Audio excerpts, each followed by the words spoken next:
and you just sit there and go, yeah, well, not only that, how about the fact that this guy was running this for decades? He was doing this for decades to who knows how many people, and everybody was scared to talk about it because he'd have them killed. Yeah, it's really wild, man. I think there's so many powerful people that are on those lists. There's so many powerful people that went and partied. Air quotes, partied. And how many of them went to the Diddy parties? Have you been paying attention to the trial? Oh, yeah. Joe Rogan just explained why certain celebs went dead silent when it was time to testify against Diddy. And according to him, it's not fear, it's self-preservation. Too many powerful names are tied into the same world, and speaking up would mean exposing themselves. And Joe ain't even the first to say it. 50 Cent's been hinting at this from the jump, making it clear he's one of the few willing to talk while everyone else stays quiet. So the silence? It might be saying more than any testimony ever could. To ask questions like, were their decisions colored by certain things, and who got the benefit of the doubt, you know, in that courtroom? Do you think that hip-hop culture was on trial as much as Sean Combs was? Look, if I didn't say anything, you would interpret it as the hip-hop is fine with his behaviors. There's no one else being vocal. So you would look at it and just say, because that mind your business, or let me not say nothing about nothing, or those things, it would allow the entire culture to register as if they're for that behavior. Now, if you've been paying attention to the low hum coming out of Hollywood lately, then none of this should really surprise you. For months now, there's been quiet but persistent talk about unreleased footage allegedly floating behind the scenes. You're saying that there's tapes and they're being shopped? Yes, there have been people already shopping. We've heard about the tapes, but yes. The shopping thing is yes, new. there already have been tapes leaking around Hollywood, being shopped around to individuals in Hollywood. Not just random party clips, but recordings, illegal dealings, wild freak-offs that could seriously damage careers. We're talking big careers, household names, and word is these tapes all trace back to one place, Diddy's world. These weren't just nights of music and champagne. According to industry whispers, these were environments where lines blurred, boundaries disappeared, and cameras allegedly stayed rolling when nobody thought they were. And the wildest part? A lot of the people caught up in this didn't even know they were being filmed. Word on the street, Diddy recorded these wild acts for leverage and to keep folks in line and check to do his bidding. That's where Joe Rogan's take hits different. Turns out this wasn't about loyalty or friendship, but leverage, about people staying silent because speaking up could mean destroying themselves. And when you line that up with what 50 Cent, Jaguar Wright, and Gene Deal have all hinted at for years, the picture gets real ugly. I sat right here and told y'all there was activity on the dark net. Videos were being distributed and were going to be sold for profit because the diddler needs the money. Did I not say that? Said that. Right here. I was saying. Those people who was caught at Diddy party did not know that he had 250 tape recorders in that house. That's a big house. But he had 250 tape recorders. Because if Diddy really had recordings of powerful people doing things they don't want the public to ever see, then testifying wouldn't just be brave, it'd be career suicide. And when you start looking at the names that haven't testified, the silence starts making sense. Now, the first name circling the block is Stevie J. Stevie wasn't just some associate, he's bad boy DNA.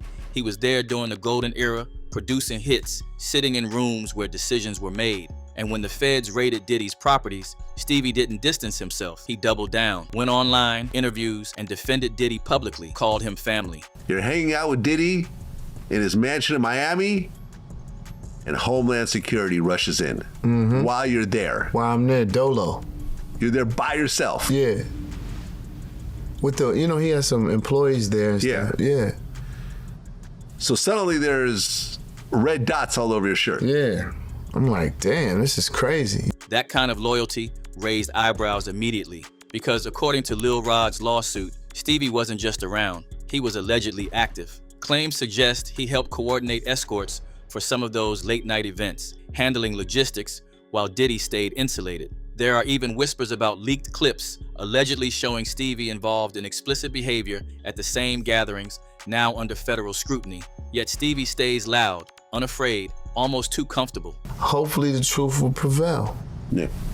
We'll see what happens. Yeah, we got to just see how it plays out. Yeah. You know, I'm never going to stop being there for someone I consider to be a friend to me. As you should. I'm not going to turn my back. And it's like, I've been scrutinized just by being a friend.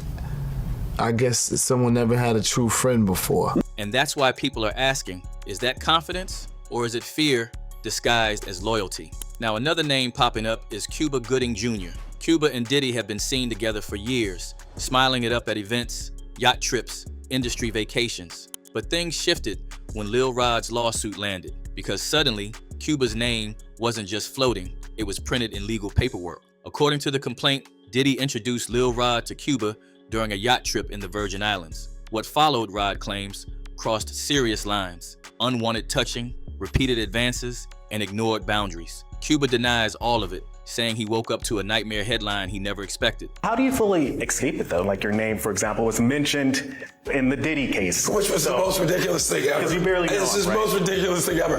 But again, welcome to being a celebrity. Welcome to my world. But the public reaction wasn't sympathy, but suspicion, especially when Cuba publicly offered prayers and support for Diddy right before his sentencing. In a moment where most people were distancing themselves, Cuba leaned in, and in the court of public opinion, that kind of timing doesn't look accidental. Then there's Usher, and his story might be one of the most disturbing. Usher lived with Diddy as a teenager. That ain't rumor, it's documented, and for years, he's spoken carefully about that time, saying what he witnessed was curious. Moved to New York City, and I lived with Sean Puffy Combs for a year. That's the crazy thing. Now, that was L.A. Reid's idea, right? We're sending you over to something called Puffy Flavor Camp. There you go. To learn Flavor Camp. Yeah, Flavor that's Camp. what it was called. And you're going to go to Puff Daddy's. He's going in the 90s. Do you understand what that's like? Puffy's place was like just filled with chicks and orgying like nonstop, right? I was curious. I got a chance to see some things. Yeah, but you were 13. What were you seeing? I went there to see the lifestyle. Right. And I saw it. And it was but I don't know if I could indulge and understand what I was even looking at. It was pretty wild. But it got darker when he hinted he'd never allow his own children to experience what he did. Did you ever send your kid to Puffy Camp? Hell no. At the time, those comments sounded vague. Now, they sound like regret, because once you stack that with other allegations and then bring Justin Bieber into the picture, the pattern gets impossible to ignore. Justin was just 13 when he entered Diddy's orbit. Old footage shows Diddy bragging about having 48 hours with him, saying what they did couldn't be discussed. Check this out, yo. Justin, you ever seen the movie 48 Hours? Right now, he's having 48 hours with Diddy, him and his boy. They're having the times of their lives, like you know, where we hanging out and what we doing. We can't really disclose, but it's definitely a 15-year-old's dream. You know, I have been given custody of him. You know, he signed to Usher. I'm signed to Usher. I had legal guardianship of Usher when you know he did his first album. I did Usher's first album. I don't have legal guardianship of him, but for the next 48 hours, he's with me. So and we gonna go full crazy. I'm going crazy. Crazy. Back then, people laughed it off as industry jokes. Today, that clip feels chilling, especially when you consider Justin's later breakdowns, his struggles with addiction, his isolation, decision to quietly cut off people tied to his early career, and emotional interviews about betrayal. It was hard for me being that young and being in the industry and not knowing where to turn, and everyone, you know, telling me they love me and, you know, just turn their back on you in a second. Justin Bieber unfollowed his former manager, Scooter Braun, on Instagram, which sounds really minor. It sounds sort of very high school. But it is a big deal, especially for celebrities. And then the really surprising thing is after Justin did that, Scooter deactivated his entire Instagram account. Even his recent efforts to protect younger artists like Billie Eilish feel less random when viewed through this lens. I just want to protect her, you know? I don't want her to go through anything I went through. Wish that upon anybody. Yeah, if she ever needs me, I'm just a call away. And it's not just internet speculation. Public figures like Candace Owens have openly questioned what really happened to Justin behind closed doors, suggesting his clean-cut image was masking something far darker. We have Justin Bieber must speak about this, you guys. He's apparently unfollowed all of his closest Hollywood managers, even the bodyguard, in a sign that some people are saying is more evidence of the Diddy fallout. Jaguar Wright has gone even further, accusing Usher of knowing exactly what was happening and staying silent anyway. Actually, someone made reference to the fact that Diddy trying to get at Bieber the way he was trying to get at Bieber was looking a little predatory. And then Usher came in and discovered it and managed him and got custody of him and promised to look after him. And then he sent him to the diddler. So when the Diddy trial came up and Usher and Justin kept it hush-hush, folks knew something shady really went on behind the scenes. Next up, the name spinning through the mix is Bryshere Gray. Empire fans remember him as a breakout star, but his fall was sudden, messy, and brutal. Arrests, mental health spirals, career collapse. According to claims from people like Terrence Howard and Jaguar Wright, Bryshere was allegedly pulled into circles he wasn't prepared for. Circles involving Diddy, Will Smith, and other powerful figures. They trying to set him out so he'll feel too embarrassed to file his lawsuit against Diddy for what Will and Diddy did to him.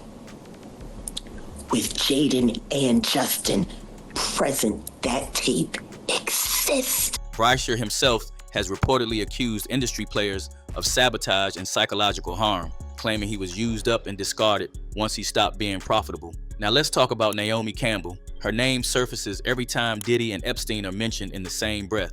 Private islands, elite guest lists, NDAS. The same dark rumors that followed Epstein are now being whispered about Diddy's properties, and Naomi's presence keeps coming up. Some claim she wasn't just attending events, but allegedly helping facilitate introductions under the guise of modeling opportunities. Promises of careers, silence contracts, and access traded for obedience. Naomi has denied wrongdoing, even claiming ignorance about Epstein's crimes. The paper does manage to make it clear that you were not aware of Epstein activities. Did you know who he was? Yes, I knew him.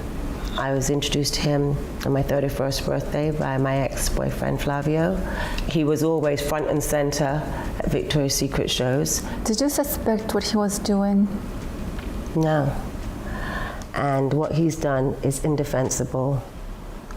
And when I heard of what he'd done, it sickened me to my stomach, just like everybody else. But fans aren't buying it. They point to her body language, her deflection, and ability to survive scandals without consequence. One user put it bluntly, saying, "Her body language says it all. She knew." Another wrote, "She is anything but innocent." And when you add in the rumors that she and Diddy dated in the early 2000s, plus footage of him flying to London with young Miami just to surprise her on bagging her doctorate, the connection feels deeper than casual friendship.